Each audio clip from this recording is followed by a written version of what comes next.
What's going on, guys? Welcome back to another zombies video, and I'm actually happy to bring you guys this one because over the past few days on my channel it has been Cold War related. It is great to make Cold War content, but every once in a while it's good to come back to the original stuff and make content that is good. I mean, all my content's bad, but you know, it's at least better than this crap.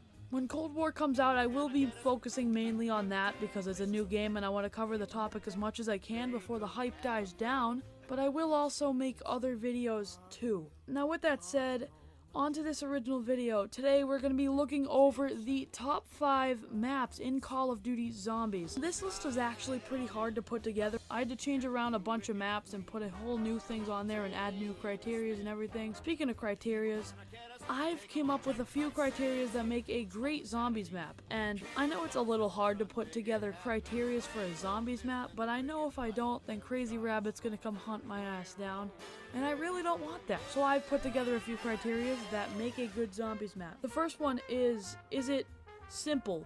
What I mean by that is, do you load into the map and you're like, God damn it, I have to build this wonder weapon, I have to open these doors, I have to fight this boss, and now after all that, I could finally get my perks. Or do you load into the map and I'm like, oh hell yes, I'm gonna go kill some zombies, get the wonder weapon from the box, and life is gonna be good. The second criteria is, did it innovate? What I mean by this is, what new things did it bring to the table? Did it bring new wonder weapons, new perks, new boss zombies? What did it bring to the table? Or is it just a copy of a same old map or a repeat of a same old map? Revelations. But yeah, basically, what new stuff did it bring to the table? Did it introduce any new things, anything at all? And the third thing is aesthetic and vibe. What I mean by this is, do you look at the map and say, wow, this is a beautiful map or well thought out map, and the vibe of this is just amazing. I'm having a great time. Can I play this with a smile on my face? So basically, if the map looks awesome and just feels great when you're playing it, and you could literally play with a smile on your face,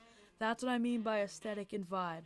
But before we get started, make sure you subscribe to my channel and turn on the bell notifications so that way you don't miss new upload on my channel. And also follow me on Twitter. There will be a link in the description for that. I post really stupid stuff on there, so if that's something that interests you, go right ahead and click that link in the description. But I don't want to waste any more of your guys' time, so let's get right into this. So coming in at number 5, we have Moon. This is probably one of the most controversial zombies maps. It's either it's a really, really great map, or it's a really, really crappy map, and there's literally no in between. You either think it's awesome or think it's dumb. I'm one of those people that think it is a superb map and well thought out. It had probably one of the best, if not the best, Easter egg ending ever. And on top of that, it innovated so much. Let's go down the list. First of all, taking place on the goddamn moon. That is one of the most creative ideas for a zombies map. A zombies map. Like with Nazi zombies on it, that's one of the most creative things ever thought of. Another thing, the wave gun, one of the best wonder weapons statistically. You basically shoot this laser thing that cooks zombies and makes them expand. They just expand and then they blow up and make a ding sound. That was a really creative idea. And on top of that, they introduced the cosmonaut zombie or the astronaut zombie, whatever you want to call it.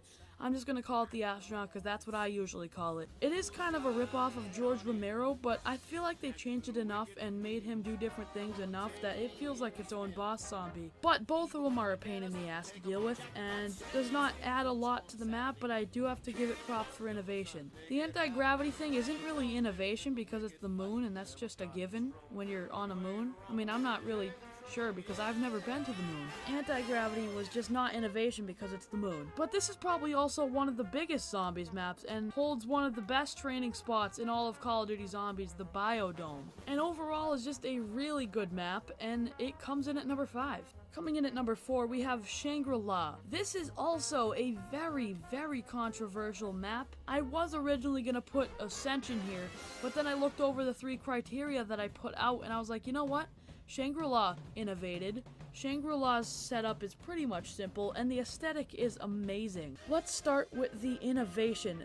The Shangri-La, it innovated. It added the Shrieker zombies, a pain in the ass. Napalm zombies, a pain in the ass. The monkeys, which actually help you. All these zombies help you in a certain way if you use it to your advantage, but The monkeys helped you out the most. If you could rotate through drops and get a max ammo every time, or if they steal a max ammo, you could even get a perk bottle. So these monkeys were really, really helpful to you. It also innovated because it introduced the baby gun and also new ways of transportation like the water slide and minecart. And obviously a few more things that I probably forgot, but those are just all of them at the top of my head. And the baby maker is probably the best wonder weapon statistically in Call of Duty Zombies history, not just in Black Ops 1, Call of Duty Zombies history, because it can get you a bunch of kills. Now let's talk about simplicity of it. Wonder weapons in the box, perks, pack-a-punch. There's no setup process, there's no Easter eggs you have to do to get a specialist weapon or a wonder weapon or anything like that. You get everything from the box, and then you get your perks and pack-a-punch, just like a classic Zombies map would. So there's bonus points for that. And on top of that, let's talk about aesthetic and vibe. Shangri-La is arguably one of the most beautiful Zombies maps to date, still. And the vibe of it just makes you feel sort of an eerie vibe, just like you should get from a Zombies map. It gives you a sense of being alone. When you're in Shangri-La, you're just on an island and feel trapped, and you just feel alone. And honestly, I think that's good for zombies. That's what you should be feeling. Most of you probably won't agree with me with this one, but I hope I convinced you to change your mind, because Shangri-La is a really, really solid map, and it comes in at number 5. Coming in at number 3, we have Call of the Dead. Most people are going to agree with me on this one, but let me just say that this is a really, really solid map. And let me tell you why, starting off with simplicity. Wonder weapons are in the box, perks, pack-a-punch. The only thing that's hard about it is the high rounds and George Romero, because he follows you around everywhere. But you can use him to your advantage, just like pretty much every other boss zombie, because if you kill him, you get either a death machine or a wonder waff, depending on if you completed the Easter egg or not. Now let's talk about the innovation. Call of the Dead innovated, not as much as the previous two, but I gotta say, it's still innovated. This map introduced Deadshot Daiquiri, which is my favorite perk, because I love to piss people off when I say that. It also introduced the VR-11 and the Scavenger, some of the worst wonder weapons in existence, but you know what? It's still innovation. It still counts. It doesn't matter how good the wonder weapon is. The Cosmonaut zombie that I said was a ripoff of George Romero is still true, but George Romero was the original follow you around the entire map boss zombie. He was the one that started it all. If Call of the Dead didn't exist, then the astronaut probably wouldn't exist either. The only reason why it's at number 3 is because of the aesthetic and vibe. The vibe of the map feels okay for a zombies map, but aesthetic is really where I feel Shangri-La is going to be lacking. There's fog everywhere and you can barely see, and I feel like that is a huge downside for the map. Disagree with me if you want, but I feel like this map is just really foggy and it's hard to see, and the aesthetic is not great. It's not a beautiful map. Granted, it's zombies, so there's blood everywhere and everything, but still, it's not a beautiful map to look at. It's not a beautiful map to be in. That's pretty much my only flaw with it, other than the high rounds. And on top of the innovation part, if you have the Pack-a-Punch VR-11 and you have a teammate and you shoot them, they get an insta-kill and a zombie blood, which makes high rounds so much easier. But if you're on solo, I would not use the VR-11 unless you're trying to get rid of George, or you're trapped in a corner and you need to shoot a zombie quick to make them all follow them. But Call of the Dead comes in at number 3. Coming in at number 2, we have one of my personal favorite maps, 5. Notice the theme of Black Ops 1 maps on this list. That just really gives you the idea of which Call of Duty is the best one. But 5 is probably one of my favorite maps of all time. Let's talk about aesthetic. It's in the goddamn Pentagon. Just like Moon, that is one of the most creative zombies maps I could ever think of. Yes, it's ripped straight from the campaign, but I still think it's really, really cool. The vibe of the map. You start off on a top floor in just a lobby where you have nothing but a pistol, and it looks like nothing's really happening to you until zombies break in, and you're like, oh, zombies. You get to the second floor, and it's a little bit more creepy because there's broken windows and everything. But the third floor. The third floor where you have the power and the mystery box for the most part. There's blood everywhere on the floor. There's broken windows. There's everything on that floor. That makes it eerie. So much creepiness on the bottom floor, and that's the only spot where Nova crawlers could spawn in. Obviously, they could teleport to the upper parts of the floor, but they only spawn in from the bottom part of the floor. The aesthetic and vibe really does feel like a zombies map, and it does belong here. Let's talk about innovation. 5 does lack a little bit in innovation. It introduced the Winter's Howl, which is my personal favorite wonder weapon of all time. Other than that, it introduced the Pentagon Thief, which is a really, really cool boss, not gonna lie, but is not as innovative as the other maps that I said previously. but it doesn't deny the fact that it's a really cool map and everything. Innovation is the only thing I feel like that is lacking with 5. The Pentagon Thief was the original George Romero. The George Romero and the astronaut zombie were just rip-offs of the Pentagon Thief. Granted, he ran away from you after he stole your weapon, but he was still following you around the entire map if you were just running away from him. George Romero stole your virginity, the astronaut zombie stole your perks, and the Pentagon Thief stole your weapons. It's all connected, and honestly, without 5 existing, then Call of the Dead George Romero wouldn't exist, and Moon astronaut zombie wouldn't exist. So there's points for innovation for 5, but I do feel like it was a little bit lacking in the innovation section. But let's now talk about the simplicity of it. Wonder weapon in the box, ray gun in the box, which is a huge upside in Black Ops 1 because the ray gun was actually useful then. Still wish it was useful now because ray gun's a really cool weapon and really fun weapon to use. But yeah, the wonder weapons are still in the box, and you got perks and pack-a-punch, just like your standard Black Ops 1 map and standard classic zombies map. Once again, notice the theme of Black Ops 1 maps on this list. That's how simple it gets. The pack-a-punch is just plain and simple, you just teleport. The perks is just you walk up to the perk machine and buy it. And the wonder weapon is in the box, no Easter eggs involved. The only thing you can do to kind of Easter egg is build the trap, but not many people do that because not many people run in the top floor. They usually train in the bottom area. One thing I gotta give 5 props for is how difficult it is. I have a hard time getting past round 25 on this map. That can mean one of 2 things. It probably means both, but it could mean one of 2 things. It could either mean 1, that it's just a really difficult map, or 2, and the more likely reason, is that I just suck at zombies, which is probably the case, but it's also the fact that it's really difficult. My highest round in this map is like 30, I think. 30 at the most. This map is extremely difficult, and it takes the number 2 spot. It is one of my personal favorite maps still to this day, and it comes in at number 2. And taking the number 1 spot, for the top 5 maps, in Call of Duty Zombies, we have... You bear the mark. You are cursed. You must place your hand upon the stone. I don't think this is a dream. Yes. Shadows of Evil. This is my personal favorite Zombies map. Let's talk about the aesthetic and vibe. You spawn in this city, Morgue City, that has these hentai tentacle monsters and jazz music and all that. It really gets you into the theme of the 1940s, which was when it takes place. And then you got the 4 main characters that fit the theme of this map perfectly. We got the stripper, Jessica. We got the cop, Jackie Vincent, which has probably one of my favorite quotes in all of Call of Duty Zombies. Hey! Anybody hear me? You know who I am? I'm Jackie fucking V! We got the boxer.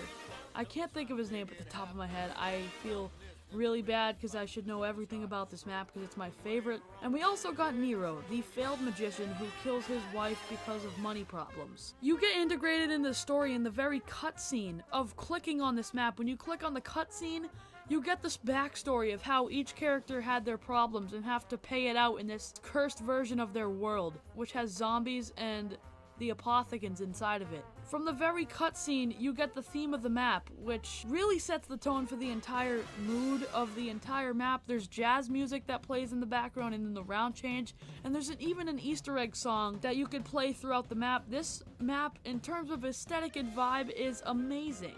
Amazing. Let's talk about innovation. It brought in Winnow's Wine, which is arguably one of the best perks in Call of Duty Zombies. It saves your ass in so many situations. And we also got a new boss zombie, the Margwa. And we also got the parasites and meatballs, which, screw the meatballs, I wish they were not on this map. They just steal my Widow's Wine grenades in the high rounds. And if you watched my Shadows of Evil round 50 run, I say that multiple times, and it actually happens multiple times. But I like the Margwa and parasites. In fact, I really like the Margwa. The Margwa's your definition of the ideal boss zombie, where it's not to the point where it's difficult that you can kill him, but it's just, you have to move out of your way to kill him. You can't just let it sit there in your train of zombies and then continue on with your game, because that's how you die. So it's basically on a medium difficulty, and that's what you want in a boss zombie. The parasites, on the other hand, are basically just a distraction point. They're mainly supposed to distract you, because they're not going to kill you individually unless they're in a huge group and you're just ignoring them. But other than that, they're not really gonna kill you. They're just meant to distract you so that way a zombie or a Margwa can take you out. That's a really cool idea for a boss zombie. I'm not going to talk about the meatballs because I hate those things. And on top of that, we got a really overpowered wonder weapon, the Apotheca's Servant, which is only held back by its ammo, and I literally mean only that, because if it had more ammo, it would be probably the best wonder weapon in Call of Duty Zombies history. If you don't know what the Apotheca's Servant does, here's a scenario. You're trapped in a corner, and your screen is so red to the point where Satan himself cannot take it.